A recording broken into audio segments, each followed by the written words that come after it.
Assalamualaikum warahmatullahi wabarakatuh.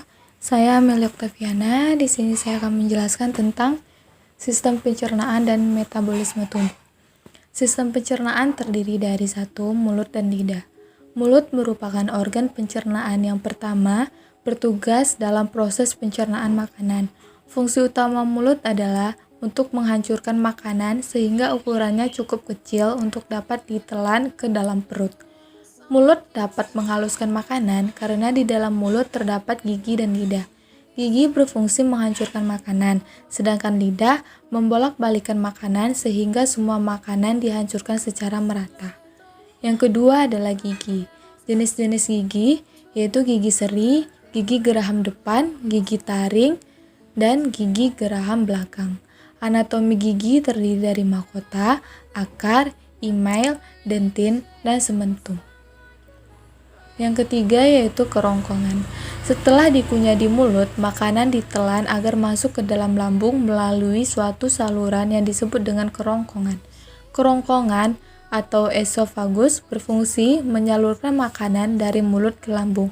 Di dalam leher kita sesungguhnya terdapat dua saluran, yaitu kerongkongan yang letaknya di belakang dan tenggorokan atau trakea yang letaknya di depan.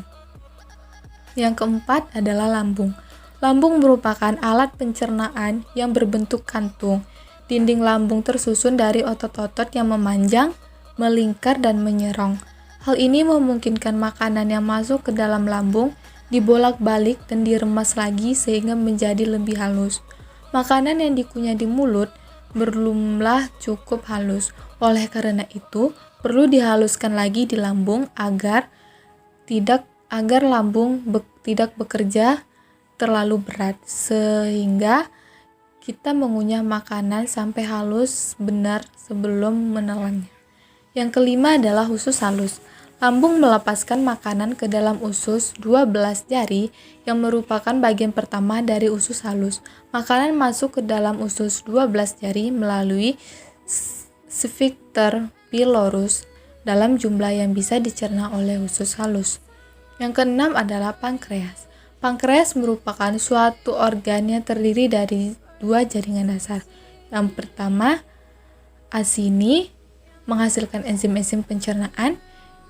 Pulau pankreas menghasilkan hormon. Pankreas melepaskan enzim pencernaan ke dalam duodenum dan melepaskan hormon ke dalam darah. Yang ketujuh yaitu kantung dan saluran empedu. Empedu memiliki dua fungsi penting. Yang pertama, membantu pencernaan dan menyerap lemak, dan yang kedua, berperan dalam pembuangan limbah tertentu dari tubuh, terutama hemoglobin yang berasal dari penghancuran sel darah merah dan kelebihan kolesterol. Yang kedelapan adalah usus besar.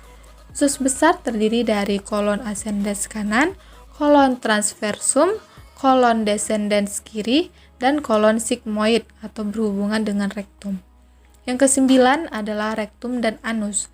Rektum adalah sebuah ruangan yang berasal dari ujung usus besar setelah kolon sigmoid yang berakhir di anus.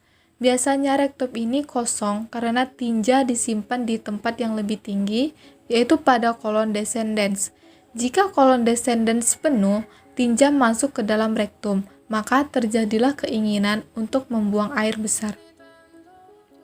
Gangguan pada sistem pencernaan, yang pertama diare, yang kedua konstipasi atau sembelit, yang ketiga tukak lambung atau ulkus, yang keempat wasit atau hemoroid, yang kelima adalah kanker usus. Metabolisme terdiri dari katabolisme, anabolisme, fase metabolisme karbohidrat, siklus Krebs, dan transport elektron dan fosforilasi oksidasi. Terima kasih.